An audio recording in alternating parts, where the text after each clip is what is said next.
In this video, we will show you how to install, remove, and adjust tension on your inside mount roller shade with mounting bar. Mark 1.5 to 2.5 inches in from the window frame to determine the end bracket location. Mount the installation brackets. Be sure that the clear tab on the bracket is facing towards the inside of the room.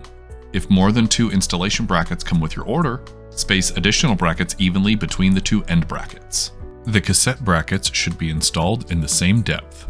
Hook the back groove of the mounting bar onto the back hook of the installation brackets. Rotate the mounting bar towards the front clear tabs of the brackets. Push the bar until the tabs lock into place. You will hear a click when each bracket is secured in place. Your shade is now ready for use. To remove the shade from the brackets, press the clear tab to release the bar from the front hook. Rotate the front edge of the mounting bar downward, then push it slightly backward to release the rear of the bar from the back hook of each bracket. Next, we will adjust the tension.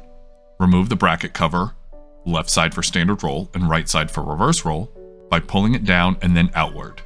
Insert a 5mm Allen wrench into the opening on the bracket. Turn clockwise to increase tension and counterclockwise to decrease tension. Reattach the cover and reinstall the shade.